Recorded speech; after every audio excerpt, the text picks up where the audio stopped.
Hindi na. Binubuksan to. Discarte ka talaga, oh. Akala mo walang bibigyan ka rito, eh. Akala niyo luluto ako rito, eh. Binibigyan pa.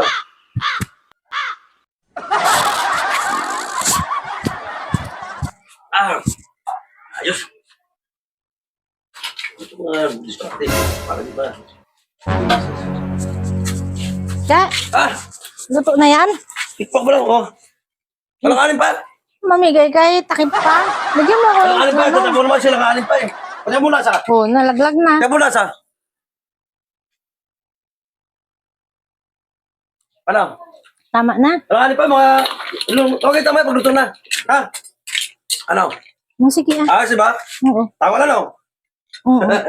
Ito lang. Baka mamaya wala nang sabaw yan. Ayusin mo ah. Niluto ka ng maayos para masarap. Sige, sige. Ito, eh. Sabi kayo ng bata to, eh. Wala diskarte, eh. Kala mo lang si Regis, eh.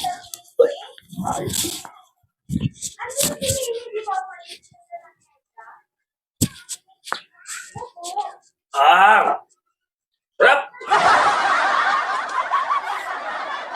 Diba? Ayos! Sip pa sip! Tagal pa yan. Ay! Pinapalo ko lang gusto kasi para Pinapano pa yan ang husto eh. Kailan pa yan maluto? Baka mamaya wala nang sabaw. Meron pa muna ito, oh. Eh bakit ka namumula? Mainit yung panahon, eh. Mainit ang panahon. At saka yung lulo ko dati kasi mistiso yun. Mistiso yung lulo ko. Nung kaya lang muna. Isa lulo mo pa yon. Eh, siyempre, yung dugo ng lulo ko, punta sa tatay ko. Siyempre, manahin ko rin yun. Tagal-tagal na tayong nagsama. Tapos marami Ngayon ka lang may maging pustan mo, no? Maging mistiso. Bilisan mo yan, kay gutom na ako. Diba? Magalang doon, sandok ka na doon. Tapos para pag ano, di, sarap doon, kain tayo. Sige, bilisan mo. Mamaya wala nang sabaw yan. Eh, pare, ang tikim mo eh. Sige ka ng tikim ng sabaw eh. Alam mo, siyempre, pakainin kita, hindi masarap. Kailangan masarap, diba? Sige na, sige. Ano ka ba? Na! Ay! Ano yan?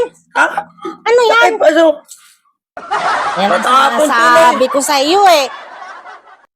Mauubos na yan sa kakapulutan mo eh. Tapos may ganyan pa. Hindi ko simula sa lasahan pag wala to. Ito pang lasa ko eh. Kanina pa yan na. Yan ba ang talagang sinasabing mistiso? Eh, ulam natin yan eh. Wala, may tinikman ko lang kasi hindi ko muna sahan kasi ang luto ko pag walang ganito. Ulang ganito. Kung Kaya palang tagal-tagal mo, tingnan mo. Pasok mo na nga yan. Ubos na yan eh. Grabe naman to. Tapos wala nang sabaw. Ang galing mo. Kung tinikman ko. Ulam natin, dami-dami natin. Tapos kaunti na lang. Sige ka ng pulutan yan eh. Eh, pang lasa ko sito eh. Anong panglasa? Putik mo, hindi ko muna sahan pag wala Ay, to. tama na yan. Saan lang? Babaan. No. Ayan ang sinasabi ko sa iyo eh. Pag ikaw nagluto lagi ubos. Bala ka dyan. Ay, ito. Ito babae ko lang nagluto. Tapos eh. Grabe naman to eh. Ano ko muna sa luto ko eh. Tinanggal yan ah.